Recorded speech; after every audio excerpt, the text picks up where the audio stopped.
వస్తే హైదరాబాద్ లో పోయి దాక్కున్నాడు. జగన్మోహన్ రెడ్డి ఇక్కడే ఉన్నాడు. ప్రతి పేద కుటుంబాన్ని రక్షించాలనే ఆలోచన ప్రతి క్షణం కూడా ఆలోచన చేశారు. మీ అందరినీ కూడా నేను కోరుతా ఉన్నాను, పెద్దవాళ్ళు ఉన్నారు, మీరందరూ మంచి మనసుతోటి ఆలోచన చేయండి. ఈరోజు తెల్లారి లేస్తే వాళ్ళకి సంబంధించిన పేపర్లో కానీ వాళ్ళకి సంబంధించిన మీడియాలో కానీ జగన్మోహన్ రెడ్డి గారు ఆడప్పు చేస్తా ఉన్నాడు, ఈడప్పు చేస్తా ఉన్నాడు, ఏదో జరిగిపోతా ఉందని వాళ్ళకి ఇష్టం వచ్చినట్టుగా కూడా పేపర్లో రాసి మోసం చేయడానికి ప్రయత్నం చేస్తా ఉన్నారు. ఎస్, అవసరం కోసం అప్పు చేశారు, కాస్త తప్పు చేసేసి దేనికోసం చేశారు? కరోనా వచ్చింది, ఈ రాష్ట్రంలో పేద కుటుంబాలు ఇబ్బంది పడతా ఉన్నారు.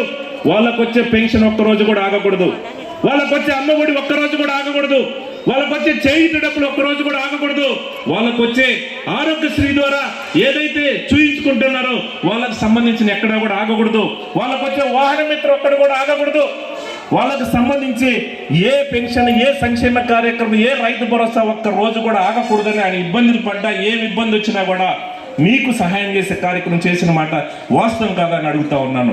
ఇన్ని సంక్షేమ కార్యక్రమాలు మహానిశం ఇదే విధంగా కష్టపడే నాయకుడిని ఎప్పుడైనా మీరు చూశారని అడుగుతా ఉన్నాను. ఈరోజు 2014 చిన్న చిన్న జబ్బులు వస్తే తెలియకుండా వాళ్ళేదో ఏదైనా బీపీ కానీ షుగర్ కానీ తెలియని ఏదైనా జబ్బులు వచ్చేస్తే పల్లెటూరులో ఉండే పెద్దవాళ్ళు ఏం చేస్తారు, మన పొలం పోయి చేయొచ్చిన కాబట్టి ఏదో ఒళ్ళు నొప్పులు ఉన్నాయి, ఏదో చిన్న చిన్నవి అని చెప్పి అందుబాటులో ఉండే ఆర్ఎంబి డాక్టర్ దగ్గర ఒక టాబ్లెట్ వేసుకొని తర్వాత చూద్దామని నిర్లక్ష్యం చేస్తారని ఆలోచన ఉండదని మన ముఖ్యమంత్రి గారు ఆరోగ్య సురక్ష కార్యక్రమాన్ని పెట్టి ఈరోజు మీ గ్రామంలోని ఆరోగ్య క్యాంపులు పెట్టి ఉచితంగా మీకు టెస్ట్ చేసి మీకు షుగర్ ఉందా, బీపీ ఉందా, ఇంకేదైనా సరే జబ్బులు ఉండుంటే ఇమ్మీడియట్ గా మీరు హాస్పిటల్కి వెళ్ళండి, చిన్న చిన్న డబ్బులైతే మీకు టాబ్లెట్ ఇచ్చేసి మీ ఆరోగ్యాన్ని కాపాడాలనే ఆలోచన మన ముఖ్యమంత్రి గారు చేస్తున్న మాట వాస్తవం కాదని అడుగుతా ఉన్నారు. ఆయన ఎక్కిన ఆ రోజు నుంచి ఈ రోజు దాకా కూడా ఎక్కడైనా సరే పార్టీలను చూసారా, వర్గాలను చూసారా, కులాలను చూసారా?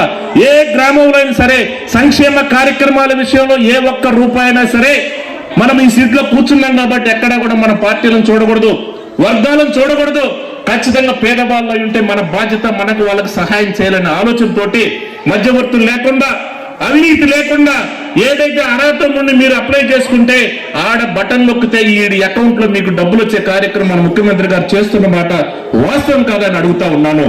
ఈ రోజు అభివృద్ధి విషయంలో, సంక్షేమ విషయంలో ఒక్క మీ రెండచింతల మండలానికే ఇప్పటి వరకు 248,72,21,000 రూపాయలు ఈ రోజు వరకు జగన్మోహన్ రెడ్డి గారు సంక్షేమ కార్యక్రమాల కోసం పంపించిన మాట వాస్తవం అని కూడా ఈ సందర్భంగా తెలియజేస్తా ఉన్నాను. నేను తెలుగుదేశం నాయకులకు కానీ చంద్రబాబు నాయుడు గారు సవాల్ చేస్తా ఉన్నాను. నువ్వు 14 సంవత్సరాల్లో నీకు 14 సంవత్సరాలు ముఖ్యమంత్రిగా చేసావు ఈ రాష్ట్రానికి, 14 సంవత్సరాలు కలిపినా కూడా దీంట్లో సగం డబ్బులైనా సరే పేదవాళ్ళకి పంపించావా చంద్రబాబు నాయుడు నేను అడుగుతా ఉన్నాను.